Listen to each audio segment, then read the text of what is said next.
मेरे प्यारे गुरुमुख सज्जनों, महापुरुषों का कथन है कि प्रत्येक मनुष्य को समय समय पर अपनी विचारधारा का निरीक्षण परीक्षण अवश्य करते रहना चाहिए कि उसका प्रवाह निर्मल एवं श्रेय पथ में हो रहा है या किसी कुपथ में चल रहा है। मानव धर्म यही है कि सदैव आत्म पथ पर मन वचन और कर्म से आरूढ़ रहे, विचारधारा आत्मोन्मुखी बनी रहे। संत सद्गुरु ही जीव के सच्चे संगी साथी हैं। लोक परलोक में वे सर्वदा सहायक रहते हैं। मरणोपरांत वे ही जीव को श्री चरणों के आश्रय में लेकर उसका उद्धार करते हैं। उनके विचार श्री गुरु चरणों से दृढ़तापूर्वक जुड़े रहते हैं तो वे श्री गुरु कृपा से आत्मज्योत जगाने में सफल होते हैं। मानव जीवन मनुष्य की विचारधारा का दर्पण होता है। विचारधारा के अनुसार जीवन बनता है और अनेक सांसारिक शक्तियाँ मानव जीवन को प्रभावित करती रहती हैं। इन सब में विचार शक्ति ही सर्वोपर है। मनुष्य तो क्या, देवी देवता भी विचारधारा के विपरीत कुछ भी नहीं कर सकते। विचारों को सर्वोपर इसलिए मान्यता दी गई है कि सृष्टि की उत्पत्ति कुल मालिक के श्री विचार के अंतर्गत ही हुई है। जीव कुल मालिक का महिमामय अंश है, अतः जीवन में विचारों का विशिष्ट स्थान है। विचारों का उद्गम अंतःकरण से होता है। वे वाह जगत में आकार ग्रहण करते हैं। इसीलिए महापुरुष हमें चिताते हैं कि अपने विचारों को कल्याण पथ में निरंतर प्रवाहित करते रहो। आनंद का चिंतन करते हुए सुख सागर में अवगाहन करते रहो। अपने मन में भूले से भी अशांति और दुख उत्पन्न करने वाले विचारों को प्रवेश मत दो। महापुरुष हमें ये भी समझाते हैं कि बन सके तो 24 घंटे या जितना समय मिले उसमें श्री गुरु वचनों के मनन द्वारा विचारों की सार संभाल करते रहो। सत्संग वार्ता का परस्पर अनुकथन करते रहो। इससे विचार निर्मल हो जाएंगे और निर्मल विचारधारा में ही श्री गुरु चरणों से सच्ची प्रीत जुड़ती है और सद्गुरुदेव जी की अंग संग उपस्थित का अनुभव होने लगता है। जब जब उनका पावन ध्यान आता है तो आत्मिक आनंद की किरणें हमें आनंदित करती रहती हैं। परम पुरुष श्री गुरुदेव जी महाराज का अनवरत चिंतन करते रहना, उनके रूहानी स्वरूप को जानने का प्रयास करते रहना तथा उन्हीं एक के श्री चरणों के प्रेम में डूबे रहना ब्रह्म का प्रत्यक्ष अभ्यास है। महामनीषी एवं सद्बुद्धि वाले लोग ऐसा ही करते हैं। श्री सद्गुरुदेव जी का रूहानी स्वरूप मन के द्वारा ग्रहण किया जाता है। जब मनोवृत्ति अथवा सुरति पूर्णता अंतर्मुखी होकर के लक्ष्य में समाने लगती है तो उस समय श्री सद्गुरुदेव जी का रूहानी रूप प्रत्यक्ष हो जाता है। हृदय की भावना को विचार दर्पण की भांति स्पष्ट कर देते हैं। हृदय की भावना एवं विचारधारा जब परम पुरुष के प्रेम में मग्न हो जाती है तो आत्म तत्व एवं सद्गुरु के रूहानी दर्शन पर्दा दर पर्दा एक ही दिखाई देते हैं। आत्म तत्व एवं श्री सद्गुरुदेव जी का रूहानी रूप एक ही तत्व है, उसमें लेस मात्र भी अंतर नहीं है। श्री सद्गुरुदेव जी की लौकिक लीला अत्यंत गूढ़ होती है, किंतु उसका उद्देश्य शरणागतों को आत्मिक उन्नति प्रदान करता है। लीला का भेद मंद बुद्धि मनुष्य की कौन कहे, ज्ञानी जन भी नहीं जान पाते हैं। भक्तों की परमार्थ साधना सुगम और सफल करने के लिए परम दयालु गुरुदेव जी समझ में न आने वाली अद्भुत एवं आश्चर्यमयी लीलाओं का कभी कभी क्रियान्वयन करते रहते हैं। कहते हैं कि एक गुरुमुख सेवक अपने सद्गुरु जी के साथ लंबी यात्रा कर रहा था। एक बार गहन वन से जब वे जा रहे थे कि सूर्यास्त होने लगा। धीरे धीरे रात घिर आई।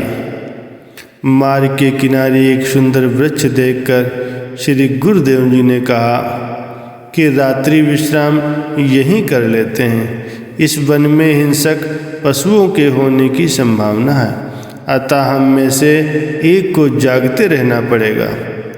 पहली पाली तुम करो, सतर्क और सावधान रहना। गुरुमुख सेवक ने निर्भय होकर पहली पाली संभाल ली। सतर्क रहते हुए वो श्री गुरु चरणों का स्मरण ध्यान करता रहा। श्री गुरुदेव जी विश्राम करते रहे। रात्रि के तीसरे पहर में श्री सद्गुरुदेव जी उठे, सेवक को सो जाने की आज्ञा प्रदान की एवं स्वयं सुरक्षा व्यवस्था संभाल ली। सेवक निश्चिंतता पूर्वक गहरी नींद में सो गया। थोड़ी देर के बाद श्री सद्गुरुदेव जी ने देखा कि एक विषैला सर्प फन उठाए सेवक की ओर लपकता चला आ रहा है। श्री गुरुदेव जी ने सर्प से पूछा, तुम मेरे सेवक के पास क्यों जा रहे हो? सर्प ने कहा, कई जन्मों से मेरा और आपके इस सेवक का लेन देन चला आ रहा है। एक जन्म में ये मेरे गले का रक्त पीता है और दूसरे जन्म में मैं इसके गले का रक्त पीता हूँ। न जाने यह कब समाप्त होगा। दया करके श्री सद्गुरुदेव जी ने बोले,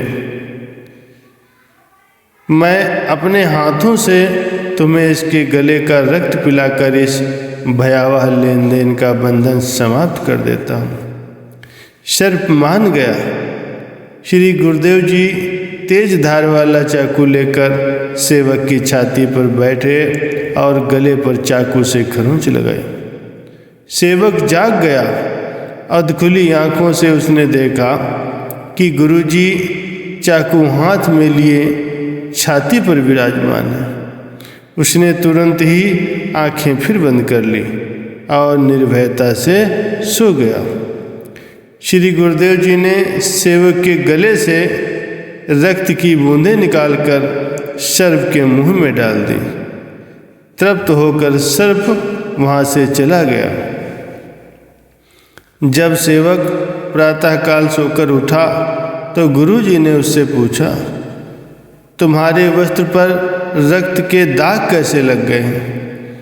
सेवक ने श्री चरणों में प्रणाम करके निवेदन किया, दीन दयालु, रात में एकाएक आँख खुलते ही मैंने देखा कि आप कर कमलों में चाकू लिए मेरी छाती पर विराजमान हैं।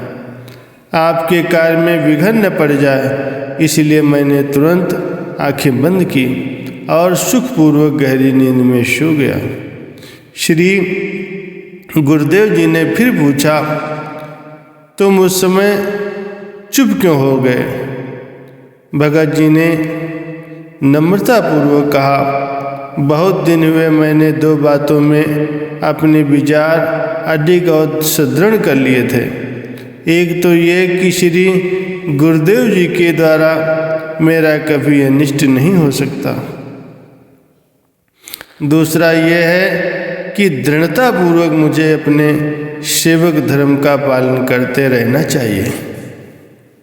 श्री सद्गुरुदेव जी बोले, तुम सच्चे और पूरे गुरुमुख हो, तुम धन्य हो, मैं तुमसे अत्यंत प्रसन्न हूँ। सर्प के आने की पूरी घटना सुनाकर श्री सद्गुरुदेव जी ने कथन किया, अब तुम दोनों का लेन देन समाप्त हो गया है। तुम मेरे प्यारे सेवक हो गए हो।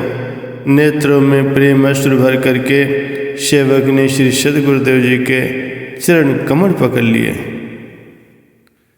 सहजो शिष्य ऐसा भला, जैसे माटी मोय, आपा सौंप कुम्हार को, जो कछु होय सो होय।